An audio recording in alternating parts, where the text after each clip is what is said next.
ओम श्री गणेशाय नम नमस्कार बंधुगण आपण मानकु आम यूट्यूब चैनल को स्वागत।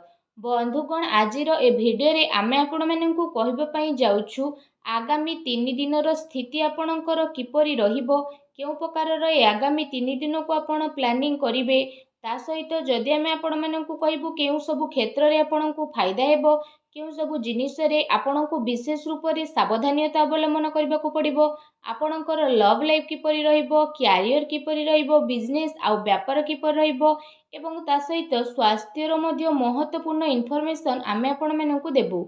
आउ ए वीडियो शेष रे आमे आपण मानकु किछि उपाय विषय मध्य कहिबु, जहा द्वारा आपण ए दिन को आहुरी अधिक शुभ और मंगलदायक सब्यस्त करि परिबे।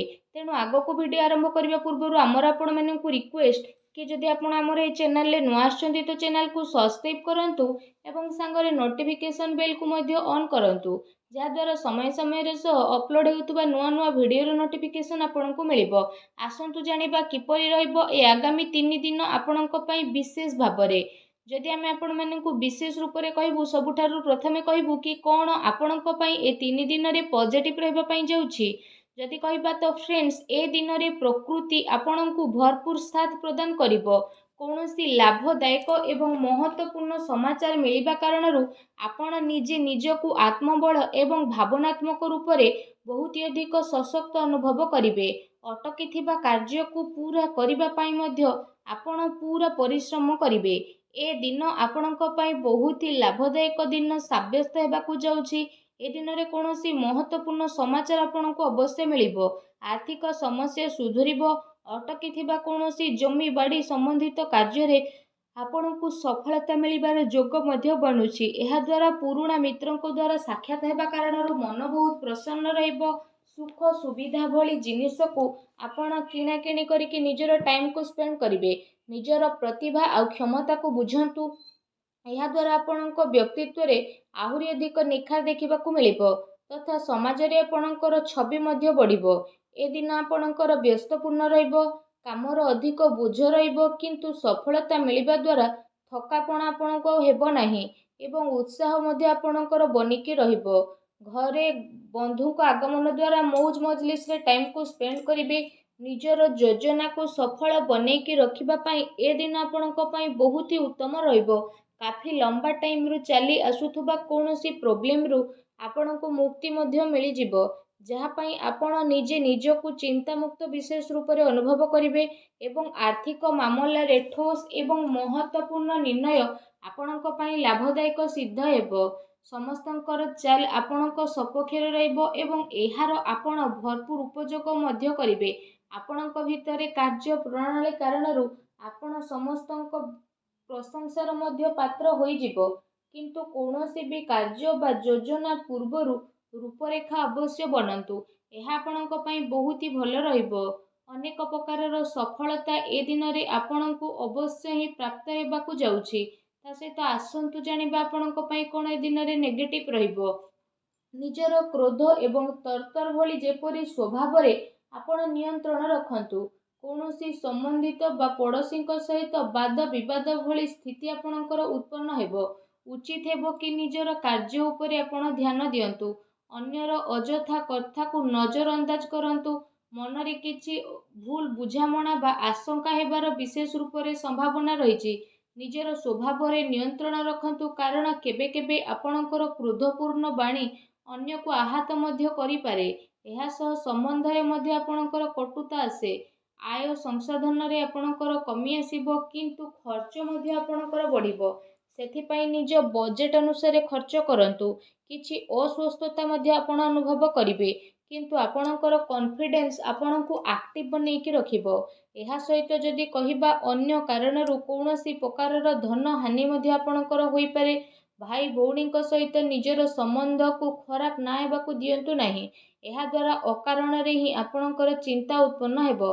कौनसी प्रतिद्वंदी जलन भावना कारणरू आपणक पई किछि नकारात्मक वातावरण मध्य अनुभव हेबो एवं किछि कथा को नै लड़ाई झगड़ा मध्य आपणकर होई पारे, किंतु टिके सावधानता आपणको प्रॉब्लम रु मुक्त मध्य प्रदान करिवो। घर बड़ वृद्धंकर अवहेला आदु करंतु नाही। केबे केबे भूल बुझामणा एवं अलस्वामी कारणरू ଆପଣଙ୍କର ବନୁଥିବା କାର୍ଯ୍ୟରେ ରୋକାବଟ ମଧ୍ୟ ଆସିପାରେ। ଏହା ସହିତ ନିଜ ବିଚାରରେ ମଧ୍ୟ ସୁଧାରତା ଆଣନ୍ତୁ। ଏହା ଆପଣଙ୍କ ପାଇଁ ବହୁତ ହି ଭଲ ରହିବ। ଆସନ୍ତୁ ଜାଣିବା ଏ ଦିନରେ ଆପଣଙ୍କର ଲଭ୍ ଲାଇଫ୍ କିପରି ରହିବ। ବୈବାହିକ ଜୀବନରେ ସାମଞ୍ଜସ୍ୟ ଆପଣଙ୍କର ରହିବ। ମନୋରଞ୍ଜନ ସମ୍ବନ୍ଧିତ କାର୍ଯ୍ୟରେ ଆପଣ ଆପଣଙ୍କ ଟାଇମ୍ ସ୍ପେଣ୍ଡ କରିବାରୁ ପରିବାରରେ ହାସ ପରିହାସ ଏବଂ ଖୁସିର ମାହୋଲ ରହିବ। ପାରିବାରିକ ବାତାବରଣ ଆପଣଙ୍କର ସୁଖଦପୂର୍ଣ୍ଣ ରହିବ। ପ୍ରେମ ସମ୍ବନ୍ଧରେ ମଧ୍ୟ ପ୍ରଗାଢ଼ତା ଆସିବ। ରୋମାଣ୍ଟିକ ମାହୋଲ ରହିବ ଏବଂ ନିକଟ ସମ୍ବନ୍ଧରେ ଡିନରରେ ଯିବାର ପ୍ରୋଗ୍ରାମ ମଧ୍ୟ ଆପଣଙ୍କର ବନୁଅଛି। କାଫି ସମୟ ପରେ ଘରୁ ବାହାରିବା ଏବଂ ଲୋକଙ୍କ ସହ ମିଶିବା ଆପଣଙ୍କୁ ଖୁସି ଏବଂ ଶାନ୍ତି ପ୍ରଦାନ କରିବ। ପାରିବାରିକ ବାତାବରଣ ଖୁସି ଭରା ରହିବ। ଘରର ସମସ୍ତ ସଦସ୍ୟ ଜଣେ ଆଉ ଜଣଙ୍କ ସହିତ ଟାଇମକୁ ସ୍ପେଣ୍ଡ କରିବେ। ବାହାର ସମ୍ବନ୍ଧୀୟଙ୍କ ସହ ସାବଧାନ ରୁହନ୍ତୁ। ଏହାଦ୍ୱାରା ମାନହାନି ହେବାର ସମ୍ଭାବନା ରହିଛି। ପରିବାରର ଗତିବିଧି ଆପଣଙ୍କ ଉପରେ ଦେଖା ମଧ୍ୟ ଯିବ। କାହିଁକି ନା କାମର ବ୍ୟସ୍ତତା ପରେ ଆପଣ ପରିବାରକୁ ଟାଇମ୍ ଦେଇପାରିବେ ନାହିଁ। ସେଥିପାଇଁ ଆପଣ ସେମାନଙ୍କ ପାଇଁ କିଛି ଟାଇମ୍ ଅବଶ୍ୟ ବାହାର କରିକି ରଖନ୍ତୁ। ବୈବାହିକ ସମ୍ବନ୍ଧରେ କିଛି ସମୟରୁ ଚାଲି ଆସୁଥିବା ଟେନସନକୁ ଆପଣ ସୁଲଝେଇବାରେ ସଫଳ ପ୍ରଦାନ ହେବେ ଏବଂ ଘରର ବାତାବରଣ ପୁନଃ ସୁଖଦ ଏବଂ ମଧୁରପୂର୍ଣ୍ଣ ରହିବ। ଆସନ୍ତୁ ଜାଣିବା ଏ ଦିନରେ ଆପଣଙ୍କ ବ୍ୟବସାୟିକ କ୍ୟାରିୟର କିପରି ରହିବ।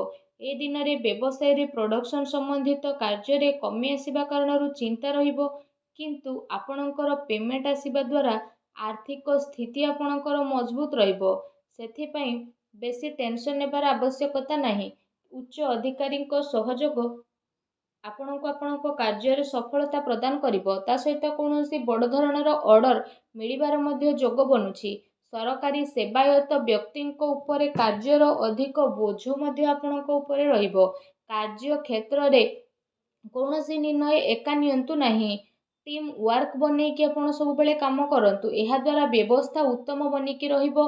ଆର୍ଥିକ ମାମଲାରେ କାହା ଉପରେ ଅଧିକ ଭରସା କରନ୍ତୁ ନାହିଁ, ନା କୌଣସି ପ୍ରକାରର ସମଝୋତା କରିବେ। ବ୍ୟବସାୟିକ କ୍ଷେତ୍ରରେ ଆପଣଙ୍କୁ ଆପଣଙ୍କର ପରିଶ୍ରମର ଅନୁରୂପ ବହୁତ ଭଲ ପରିଣାମ ମଧ୍ୟ ହାସିଲ ହେବ। ଏ ଦିନରେ ଆପଣଙ୍କୁ ଆପଣଙ୍କ ଭାଗ୍ୟର ଅଧିକ ସହଯୋଗ ମିଳିବ। ଚାକିରି ପେଶା ବ୍ୟକ୍ତି କୌଣସି ସରକାରୀ ମାମଲାରେ ଫସି ମଧ୍ୟ ପାରନ୍ତି, ତେଣୁ ସାବଧାନ ରୁହନ୍ତୁ। ବ୍ୟବସାୟିକ ପରିସ୍ଥିତି ଆପଣଙ୍କର ଅନୁକୂଳ ରହିବ। ନିଜର ପୁରା ଧ୍ୟାନ ବିଜନେସରେ କେନ୍ଦ୍ରିତ କରନ୍ତୁ। କୌଣସି ବଡ଼ ଲୋକଙ୍କର ମିଳିବାର ସମ୍ଭାବନା ମଧ୍ୟ ରହିଛି। ବ୍ୟବସାୟିକ ଗତିବିଧି ସମ୍ବନ୍ଧିତ ଯୋଜନା କୌଣସି ବାହାର ବ୍ୟକ୍ତି ଆଗରେ ଆପଣ ସେୟାର କରନ୍ତୁ ନାହିଁ। କେହି ଏହାର ଅନୁଚିତ ଉପଯୋଗ ମଧ୍ୟ କରିପାରେ ଏବଂ ଅର୍ଡର ସମ୍ବନ୍ଧିତ ସବୁ କାର୍ଯ୍ୟରେ ପକ୍କା ବିଲ୍ର ଆପଣ ଉପଯୋଗ କରନ୍ତୁ। ଚାକିରି କରୁଥିବା ଜାତକଙ୍କ ପାଇଁ ଏ ଦିନ ବହୁତ ହି ଲାଭଦାୟକ ଦିନ ରହିବାକୁ ଯାଉଛି। ଏହା ସହ ଚାକିରି ସମ୍ବନ୍ଧିତ ଏ ଦିନରେ ଆପଣଙ୍କୁ ବହୁତ ହି ଭଲ ଖୁସି ଖବର ଅବଶ୍ୟ ହିଁ ପ୍ରାପ୍ତି ହେବ, ଯାହାଦ୍ୱାରା ଆପଣଙ୍କୁ କାଫି ଖୁସିର ଅନୁଭବ ହେବ। ଆସନ୍ତୁ ଜାଣିବା ଏ ଦିନରେ ଆପଣଙ୍କ ସ୍ୱାସ୍ଥ୍ୟ କିପରି ରହିବ। ଗ୍ୟାସ୍ ଏବଂ ଏସିଡିଟି ଦ୍ୱାରା ଆପଣ ପ୍ରୋବ୍ଲେମ ରହିବେ। ଖାଦ୍ୟପେୟରେ ସଂଯମତା ରଖନ୍ତୁ। ବ୍ୟବସ୍ଥିତ ଦିନଚର୍ଯ୍ୟା ରଖିବା ପାଇଁ ଆପଣଙ୍କୁ ଆବଶ୍ୟକ ରହିଛି। ସ୍ୱାସ୍ଥ୍ୟ ମୌସୁମୀ ପରିବର୍ତ୍ତନ କାରଣରୁ ଥକାପଣ ଆପଣଙ୍କୁ ଅନୁଭବ ହେବ ଏବଂ କମଜୋରି ଅନୁଭବ ହେବ। ନିଜର ଇମ୍ୟୁନିଟି ସିଷ୍ଟମକୁ ଷ୍ଟ୍ରଙ୍ଗ କରନ୍ତୁ। ତା ସହିତ ନିଜ ସ୍ୱାସ୍ଥ୍ୟକୁ ଆହୁରି ଅଧିକ ଭଲ ରଖିବା ପାଇଁ ଆପଣ ପ୍ରତ୍ୟେକ ଦିନ ଯୋଗ କରନ୍ତୁ, ବ୍ୟାୟାମ କରନ୍ତୁ ଏବଂ ସୁସ୍ଥ ରୁହନ୍ତୁ।